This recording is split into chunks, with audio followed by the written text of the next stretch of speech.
What has started circulating in the last few hours is a sensitive and very significant piece of information, according to a report attributed to Israel's Channel 14.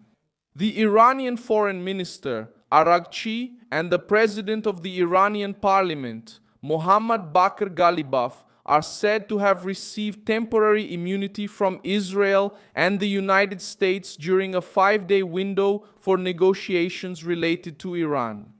The main point here is that this version appeared in the press, but so far it has not been officially confirmed who the people involved are.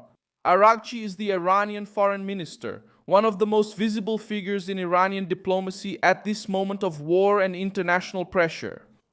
Mohammad Bakr Galibaf is the president of the Iranian parliament and a prominent figure within the regime's power structure, linked to the security apparatus and hardline faction. In other words, these are not secondary figures. If the information is correct, we're talking about two central figures for any political or diplomatic contact with Tehran. The reports were published on March 24 and 25, 2026, amid the opening of a 5-day window announced by Donald Trump before a possible new attack on Iran's energy infrastructure. Reuters reported that Trump postponed for 5 days a planned offensive against energy targets in Iran, while the White House maintained military pressure on other types of targets. How this supposed immunity would work, according to what has been published, would be a kind of temporary guarantee that Araghchi and Ghalibaf would not be targeted during this period of talks. In practice, this would mean opening up a minimal security zone so that the regime's interlocutors could participate in negotiations without the immediate fear of physical elimination.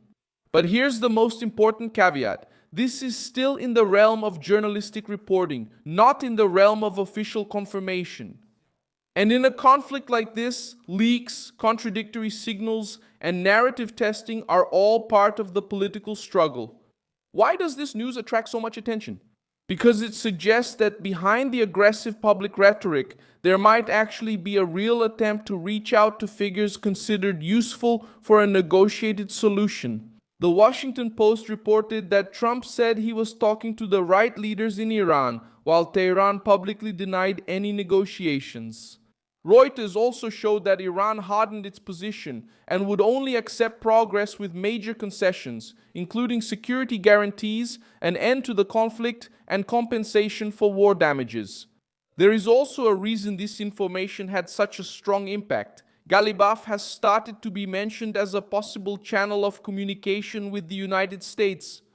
The Guardian highlighted that he is seen by some observers as a possible dialogue partner, although he remains a figure closely tied to Iran's hardline faction and does not have final authority comparable to the supreme leaders. This means that even if Washington sees him as a gateway, any real negotiation still doesn't happen. It still runs into the regime's inner core. In the end, the most accurate picture today is this. There is a 5-day window opened by Trump. There are proposals circulating through intermediaries, and there are press reports about temporary immunity being offered to Araghchi and Ghalibaf. Today, therefore, the most responsible interpretation is not to treat immunity as a settled fact, but as a relevant report. Behind the scenes. Journal Manha.